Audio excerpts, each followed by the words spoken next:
అది 10 టీఎంసీల ప్రాజెక్టు బీడు భూములను సస్యశ్యామలం చేసే జలాశయం. అలాంటి కీలకమైన ప్రాజెక్టుపై నీటిపారుదల శాఖ నిర్లక్ష్యం వేటటం లేదు. ప్రాజెక్టుకు పగుళ్లొస్తే 4 ఏళ్లుగా కవర్లు కప్పే కాలం వెల్లదీస్తున్నారు. ప్రభుత్వాలు మారినా కుమ్రం భీం ప్రాజెక్టు భవితవ్యం మారడం లేదు. ఆసిఫాబాద్ జిల్లాలో బీడు భూములకు సాగునీరందించే కుమ్రం భీం ప్రాజెక్టు ప్రమాదపు టంచులో ఉంది.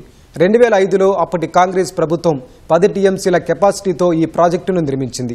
జిల్లాలోని 45,500 ఎకరాలకు సాగునీరందించే లక్ష్యంతో పెద్దవాగుపై ఈ ప్రాజెక్టును నిర్మించారు. కాగా 4 ఏళ్ల క్రితం ప్రాజెక్టు ఆనకట్ట బేటలు వారింది. మరింత కుంగిపోకుండా కట్టపై పాలిథీన్ కవర్లు కప్పి ఉంచారు. అప్పటి నుంచి ఇప్పటి వరకు కవర్లతోనే అధికారులు కాలం వెల్లదీస్తున్నారు.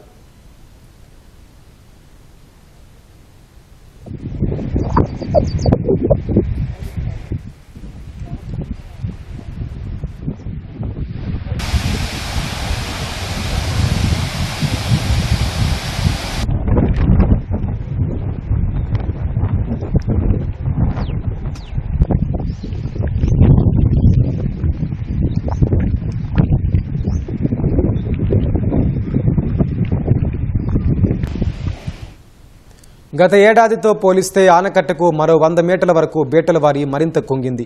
ప్రాజెక్టు పరిస్థితి ఆందోళనకరంగా మారిన ప్రభుత్వం మరమ్మతుల కోసం ఒక్క పైసా ఇవ్వకపోవడంపై రైతులు మండిపడుతున్నారు. మళ్లీ వానలు జోరెందుకుంటే ప్రాజెక్టు మనుగడ కష్టమేనని ఆయకట్టు రైతులు చెబుతున్నారు. వర్షాధార పంటలే సాగు చేయాల్సిన పరిస్థితి ఏర్పడిందని రైతులు వాపోతున్నారు. ఏదైనా ప్రమాదం జరిగితే ముందుగా నష్టపోయేది కిరిడి గ్రామమే అని స్థానికులు ఆందోళన వ్యక్తం చేస్తున్నారు.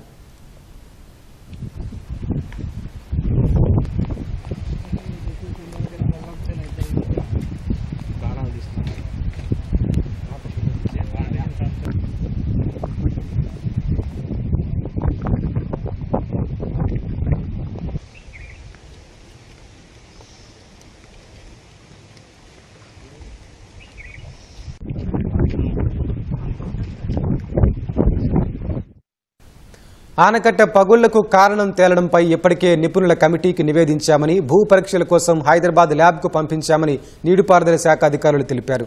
నివేదిక అందగానే నిధుల మంజూరు కోసం ప్రభుత్వానికి నివేదిక పంపిస్తామన్నారు.